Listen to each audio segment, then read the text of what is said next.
So let's take a look at using the TI to find the vertex. You may find this even more exciting. So I've written down the steps in the notes, but sometimes just having a nice concrete example to follow is even better. And the more you do it, the more you will be confident and comfortable with the process. So I'm going to let you try the examples on your own, and I'm going to hover around our previous example one more time. So let's remind ourselves that was f of x equals 3x squared plus 6x minus 2. I will double check by scrolling up one more time. Yes, I believe that is example 1. So we should be matching all of our answers.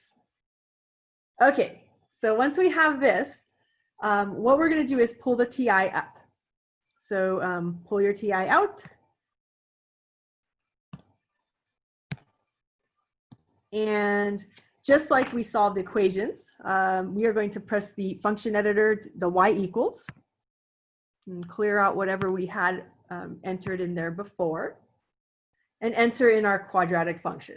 So we should have 3x squared plus 6x minus 2. So I'm going to press enter to make sure that it stays in the function. And what I'd like to see is a graph of my function. I don't remember what my window was, but the whole idea is to make sure you recognize that it's a quadratic function. Quadratic functions look like parabolas, and it should be opening upwards because the x squared term is positive. So let's press graph. Looks like we do have our standard viewing window, and this is great news. We can see our vertex right away. So with a lot of the stuff you are asked to use the TI on, or, we don't always know that we're going to get nice integers. I know we've done this problem a couple times already, so we have an idea what's happening. But we want the exact value of the vertex. So even if it looks to be like -1, -5, like we think it is, I mean, it is possible that it could be like -0.99999 or something. So we want to make sure it's the actual value. We're going to go back to our favorite buttons. What have we been doing this whole time already is it's always about calculating something about the graph. So we're going to press second trace to pull up the calculate menu.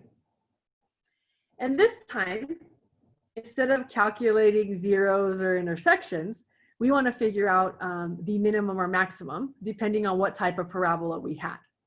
So if you can guess, the parabola was facing upwards, the vertex is the lowest point, we would then be choosing item number 3. You can either use the arrow to go down or use the 3 to select. So we want to calculate the minimum. Press enter. And it's very similar to finding zeros. We have to figure out who's the left bound and who's the right bound. And just like we would with zeros, we would keep in mind that we need to choose an x value that's somewhat to the left of our intended calculated value. So we want to calculate the vertex, which we do know is the lowest point. So I'm going to choose my left bound to be an x value a little bit to the left by using the arrow keys. I feel pretty good about that, so I'm going to press enter. Now I'm going to, oops, it went a little too fast.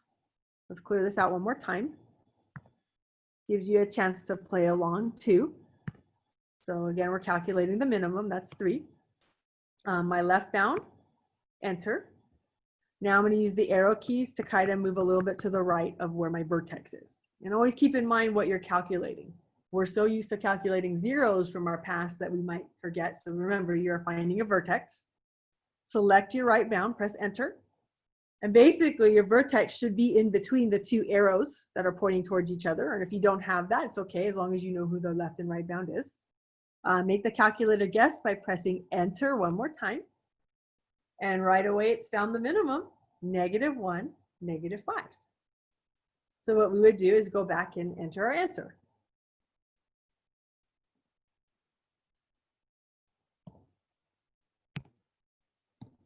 And if this were a test that involved work, you probably would do a quick sketch of what your parabola looked like, something like this. Probably a little more accurate, sorry. I'll do something like that. And then you kind of know, okay, let's label our vertex. So the vertex is -1, -5. And as you can see, it agrees with our vertex formula, and it agrees with what we found when we completed the square. So very, very nice. TI is awesome at kind of saving you some steps. So if you do have options and you don't feel like going through the algebra and maybe they didn't specify, I recommend using your TI.